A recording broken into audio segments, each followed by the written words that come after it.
Why smart people overthink everything. Have you ever stayed awake replaying a single moment in your head? Something you said years ago, or something you might say tomorrow. Most people call that overthinking. But here's a secret.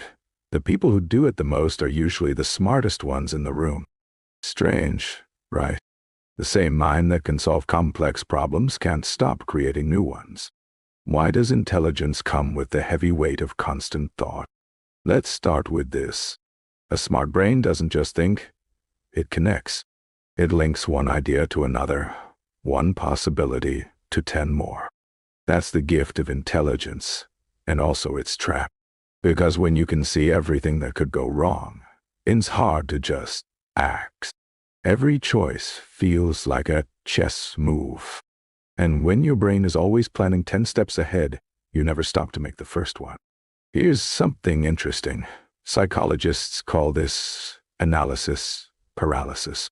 It's when your brain runs every scenario so deeply that decision-making shuts down completely.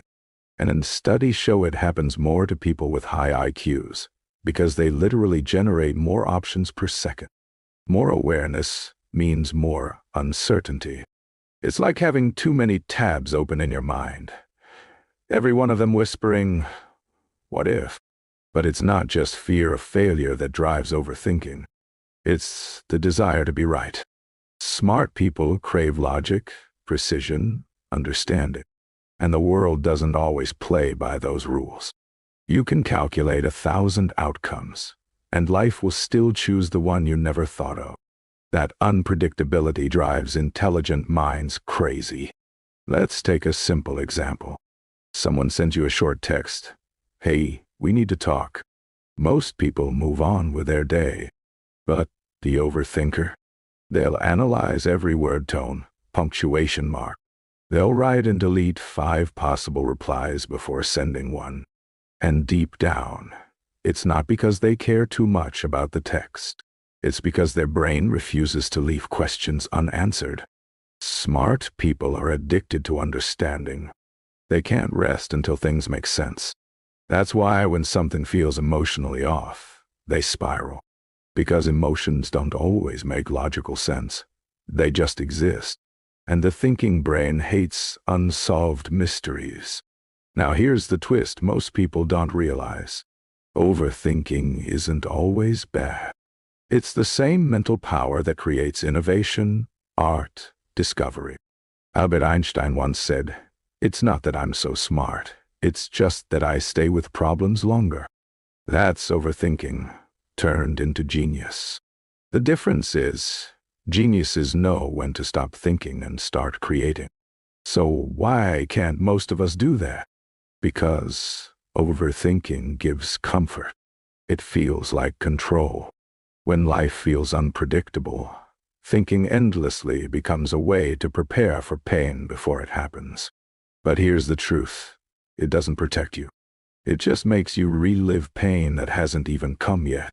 There's a reason many intelligent people struggle with anxiety and self-doubt.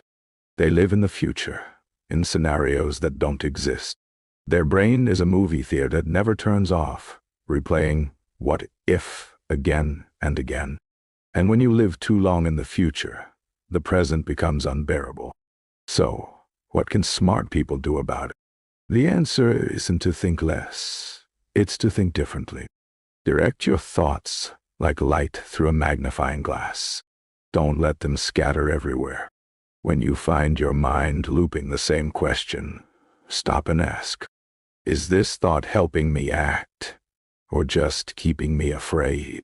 That one question can separate reflection from rumination. Because the real power of intelligence isn't in how much you think. It's in what you think about. A sharp mind without direction cuts itself.